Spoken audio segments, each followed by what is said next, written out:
Hi, I'm Tim. Welcome to our channel and thanks for logging on. Today we're discussing the Omega Seamaster Professional 1200 meter, you know it and I know it as the Ploprof. This Plongeur Professionnel tribute can be seen and purchased on our website. Subscribe to our YouTube channel if you enjoy these videos, and please click on the card in the upper right hand corner of the screen at any time to see our full listing for this watch, with accessories included, high resolution images, and naturally complete pricing details. Now on my wrist, 6 1/3 inches, 16 centimeters in circumference, this watch isn't a Seamaster so much as it is a Seamonster. It is massive, and I mean that in the most literal sense. It has a lot of mass. What it doesn't necessarily have is a tremendous amount of span across the wrist, as the watch is a shocking 48 millimeters from lug to lug. That is quite compact for a timepiece that measures 55 millimeters across the broad of the case. That's the largest dimension here, 55, but across the length of your wrist, it wears more compact because it has no threat of overhanging the periphery of your wrist, which is why, paradoxically, this watch, the largest made by Omega, can be easily worn on wrist down to as small as 15 centimeters, in my estimation, with absolute security. The only challenge, again, is going to be the heft of the watch and the height of the watch, as this watch has an immense, one might even say towering stature of 18 millimeters above the wrist. It's not going to clear any kind of cuff. I don't care if you're preparing to operate a snow blower. You're not getting a sleeve over this thing. Now, the nice thing about the watch, though, is that it spreads its mass nicely. There really isn't any hot spot or pressure point underneath this broad, some might say cushion-style case. You can see how large it is.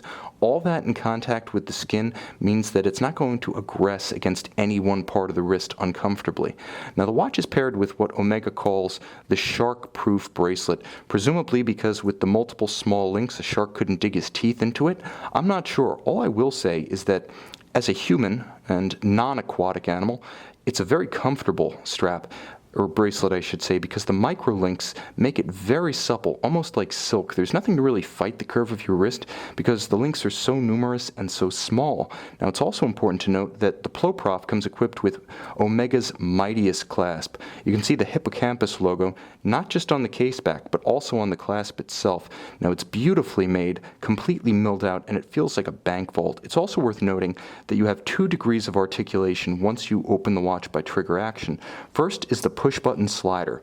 Second is a dive extension that quite literally pops out, and between the two you get approximately 2 inches of additional length.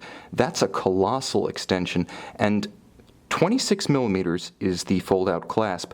18 individual half-millimeter increments comprises the push-button section. So this is a very impressive slider and fold-out deployant for micrometric sizing or simply for fitting over an immense sleeve of a snowblower jacket, to use that reference again, or a very thick dry suit, maybe even a combination dry suit and wetsuit for extreme aquatic adventures. Now, the watch definitely has the look of the 1970 Plongeur Professionnel, but there are many differences, and I want to lead out by describing the difference that occurs at the crown. Now, the original Ploprof featured a very unconventional crown arrangement. First of all, it didn't have this complete enclosure that the current model does.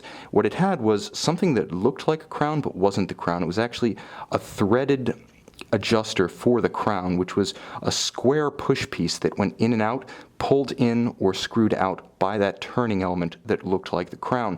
Here, the crown works much more conventionally. You see, I can pull it out, the entire enclosure moves over it. Now, when I screw it out completely, I can hack the balance. When I screw it out to the second position, you see I engage the time zone function, which allows the watch to be set in 1-hour increments, forward or backwards, without disrupting the timing. That is the tick of the balance or the movement of the minutes hand, and it can drive the date forward or backward with no hazard to the movement. Now, of course, when I pull it out, I hack the balance, stop the tick of the watch, and when I push it back in, it's 1200 meters water resistant. Of course, screwed back in is the proper nomenclature. 1200 meters is the depth for which this watch is rated, meaning it has twice the hermeticity of the 600-meter original. It also has another feature that's at odds with the original, which is a helium release valve. This was not a feature on the 1970 Ploprof, and as much as Omega swore that helium could not get into the case, so it had no need to escape. Now, significantly, and this is another change, you can see that the pusher-actuated bidirectional rotating bezel remains. It's actuated by pushing this plunger. That unlocks it. But instead of the original acrylic filling, this one actually features a sapphire, much like the Blancpain 50 Fathoms. It's a rich material that adds incredible luster and scratch resistance, and underneath that sapphire, the bezel is entirely loomed. Naturally, there is no display back case due to the extreme hermeticity of the watch and the depth for which it's rated, but if you were to look inside, you would find an Omega exclusive caliber 8500 coaxial, twin mainspring barrels with a 60-hour power reserve. It hacks, it features that jumping hour time zone function, it features a coaxial escapement designed by George Daniels, finally operating at the appropriate frequency for that escapement, 25,200 vibrations per hour, an interesting intermediate beat rate. It also features a free-sprung balance with a full balance bridge for shock attenuation. It's important to note that this is true to the 2008 reissue of the Ploprof, the first of the modern Seamaster 1200s, in as much as it has the coaxial caliber 8500, it does not have the later SI14A magnetic hairspring. Just so we can keep track of what we're looking at here, this is the new Ploprof, but not the 2015-2016 edition. You can see this immense Omega Seamaster 1200, not so much a Seamaster as a sea monster. You can own, you can buy, fall in love with the Ploprof on our website.